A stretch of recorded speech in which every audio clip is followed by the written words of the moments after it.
नमस्कार, doctor Jyoti Bali, director baby soon fertility and IVF centre. Infertility या निसंतानता क्या होती है?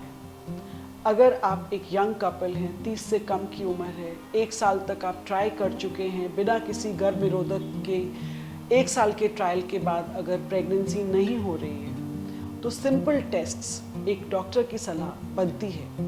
आप अपने नियरेस्ट डॉक्टर के पास जाएंगे। सिर्फ बेसिक सिंपल टेस्ट सबसे पहले पुरुष का होता है, सीमेन एनालिसिस। उसके बाद एक बेसिक अल्ट्रासाउंड और एक ब्लड टेस्ट जिसका नाम है AMH।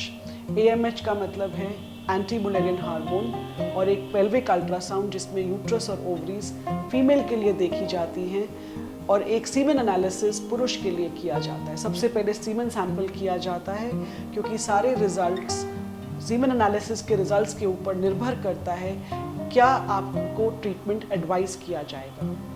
अगर नॉर्मल है सब कुछ तो उसके बाद ट्यूब टेस्ट करी जाएंगी HSG द्वारा। HSG मतलब हिस्ट्रोसैल्पिंगोग्राम। अगर एक औरत के लिए AMH लेवल यानी एंटी मुलेरियन हार्मोन लेवल बिल्कुल नॉर्मल है या ठीक है, और उसके अल्ट्रासाउंड पे कोई ऐसी चीज़ हमें नहीं दिखाई दी, ना फाइब्रॉइड्स हैं, ना एंडोमेट्रियोमास हैं, ना कोई और तकलीफ है, और सीमेन एनालिसिस भी नॉर्मल है, तो इस कपल को यानी इस दंपति को सिर्फ एक रीअश्योरेंस देना होता है कि कोई घबराने जैसा कोई विषय नहीं है।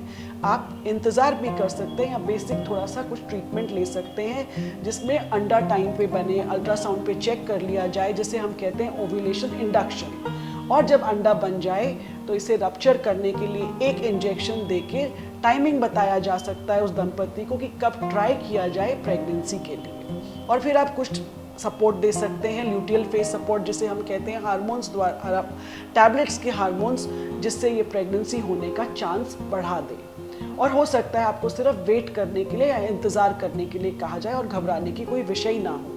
और हो सकता है कि अगर सीमेन एनालिसिस में कोई प्रॉब्लम दिखाई देती है, यानी काउंट कम है या मोटिलिटी, उसके चलने की स्पीड कम है, या उसके आकार यानी मॉर्फोलॉजी कम है, तो हो सकता है आपके डॉक्टर आपकी उम्र चाहे कम हो, आपको कोई भी ट्रीटमेंट बता सकते हैं जैसे कि IVF या ICSI। और अगर स्पर्म काउंट 0 आता है जिसे हम एज़ोस्पर्मिया बोलते हैं, तो कम से कम 2 रिपोर्ट्स देखी जाती हैं जिस पे ये आता है 0 स्पर्म्स। तो 2 रिपोर्ट्स के बाद आपके डॉक्टर आपको सीधा IVF के साथ ICSI भी बता सकते हैं। अब ICSI क्या होता है, IVF क्या होता है और IUI क्या होता है, ये सब ट्रीटमेंट्स इनफर्टिलिटी के अंडर आते हैं।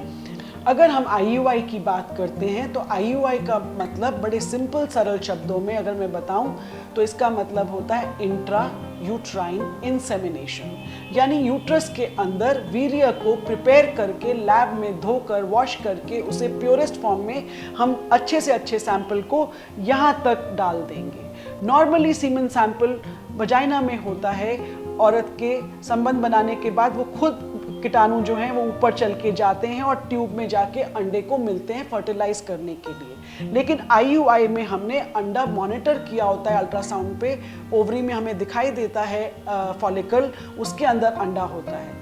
रप्चर करने के लिए एक इंजेक्शन दिया जाता है और फिर हमें पता है कि इसके 36 घंटे बाद हम इसमें वीर्य वॉश करके लेबोरेटरी में डालते हैं यूट्रस के अंदर। लेकिन फर्टिलाइजेशन ट्यूब में ही होती है। हमने इसे थोड़ा मिलाने की कोशिश की है जल्दी, कि प्रेगनेंसी जल्दी से जल्दी हो जाए। लेकिन हमें समझना होगा कि IUI के रिजल्ट 10 से 15% से ऊपर ऑल ओवर द वर्ल्ड नहीं होते हैं। इसका मतलब है अगर मैंने 10 दंपतियों में आज IUI का फैसला किया तो एक इस महीने प्रेग्नेंट होगा, 9 फेल होंगे। अगले महीने 9 में से 1 प्रेग्नेंट होगा और 8 फेल हो सकते हैं। तीसरे महीने तक जाते जाते 2 और प्रेग्नेंट हो जाएंगे। पहली बात, IUI किन केसेस में करना चाहिए ये आपके डॉक्टर डिसाइड करेंगे कि इस केस में IUI हो सकता है या नहीं हो सकता है। ट्यूब्स खुली होनी चाहिए, कोई पेल्विक इन्फ्लेमेशन या पेल्विक इन्फेक्शन नहीं होना चाहिए औरत को। आदमी का काउंट इतना कम नहीं हो सकता कि उसमें IUI संभव नहीं हो। अगर कम होगा तो उसके लिए IVF की सलाह दी जाएगी। IVF मैंने आपको अपने पहले वीडियो में बताया कि IVF की प्रक्रिया कैसे की जाती है। आईवीएफ में अंडे और कीटाणु बॉडी के बाहर निकाले जाते हैं। आईवीएफ का मतलब है इन विट्रो फर्टिलाइजेशन।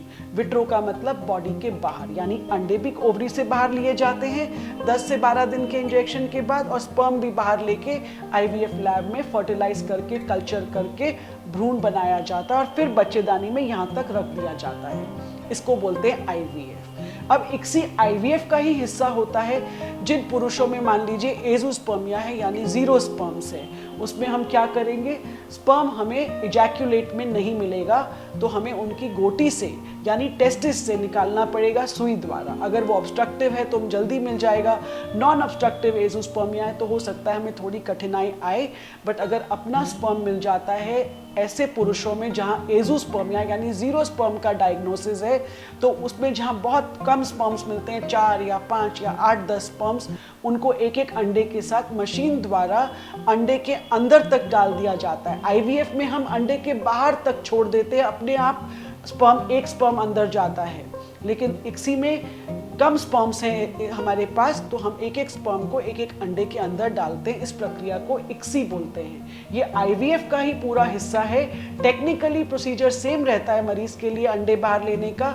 स्पर्म को हम गोटी से नीडल से निकालते हैं पुरुष से, और उसके बाद भ्रूण बनाने का तरीका दोनों ही आईवीएफ और इक्सी में सेम होता है।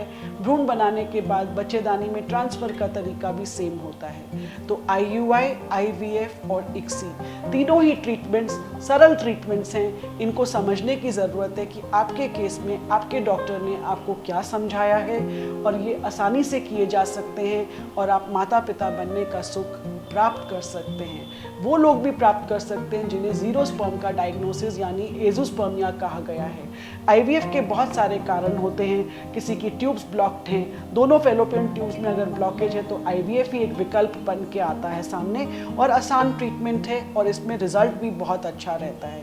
किसी को हार्मोन्स की दिक्कत है, ओव्यूलेटरी डिसफंक्शन है, किसी को कीटाणु कम है या मॉर्फोलॉजी कम है या मोटिलिटी कम है, कीटाणु के पैरामीटर्स नॉर्मल नहीं है पुरुष में, तो आईवीएफ और इक्सी एक अच्छा समाधान है। और जहाँ थोड़े से बेसिक कुछ ट्रबल्स हैं वहाँ आईयूआई गिने चुने केसेस में आईयूआई भी रिजल्ट दे देते हैं। तो ये आप अपने डॉक्टर से सलाह लेंगे कि आपके केस में आईयूआई हो सकता है, आईवीएफ करना है या इक्सी होगा, ये आपके डॉक्टर आपको बताएंगे।